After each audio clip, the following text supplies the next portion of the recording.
Come back. Gandhi Bhavan లో TPCC అధ్యక్షుడు మహేష్ కుమార్ గౌడ్ మీడియాతో మాట్లాడుతున్నారు. ఇప్పుడు లైవ్ చూద్దాం.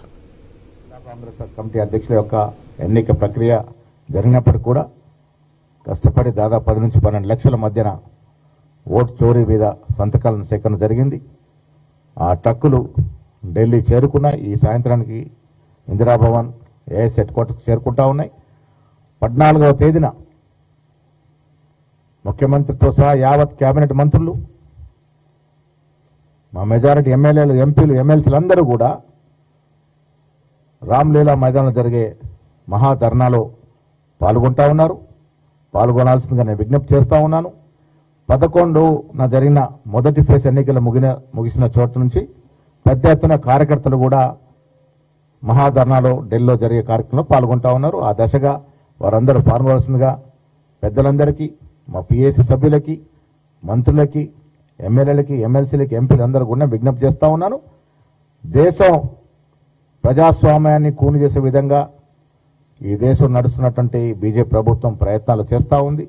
స్వయం ప్రతిపత్తి కలిగిన సంస్థలన్నీ కూడా నిర్వీర్యం చేస్తూ సిబిఐని, ఈడీని విచ్చలవిడిగా వాడుకుంటూ ఎలక్షన్ కమిషన్ ఆఫ్ ఇండియాని కూడా తన గుప్పిట్లో పెట్టుకొని వారికి అనుకూలంగా అవసరం చోట ఓట్లు తీసివేత, అవసరం కావాల్సిన చోట ఓట్లు కలపడం, ఇవన్నీ కూడా పెద్ద ఎత్తున ఓటు చోరీకి పాల్పడుతుంది. కాబట్టి వారి కనువిప్పు కలిగే విధంగా రామ్లీలా మైదానంలో జరిగే మహాధర్నాలో మా కేబినెట్ మంత్రులు, ముఖ్యమంత్రి గారు అందరం కూడా పాల్గొంటాం.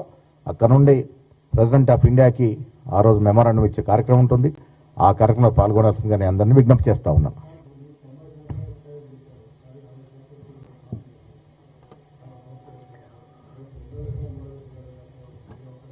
డెఫినెట్ గా ఇప్పుడు 62-63% పాటు ఇండిపెండెంట్ చాలా మంది గెలిచినారు.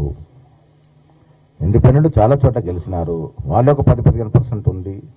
కమ్యూనిస్టులు గెలిచినారు.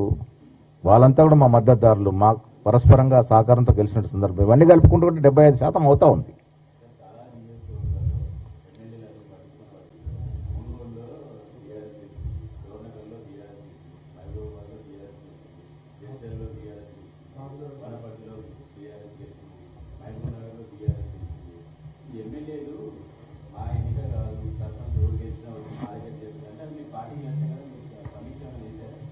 లేలే, ఇప్పుడు కొన్ని చోట్ల మీరన్న రకంగా ఇది ప్రజాస్వామ్యం, గుర్తులేని ఓట్లు మా మద్దతు పలికాను తప్ప బీఫామ్లు ఇవ్వలేదు. మద్దతు గెలిచిన కొన్ని చోట్ల మీరు అన్నట్టుగా మిగతా పార్టీ వాళ్ళు గెలిచినారు.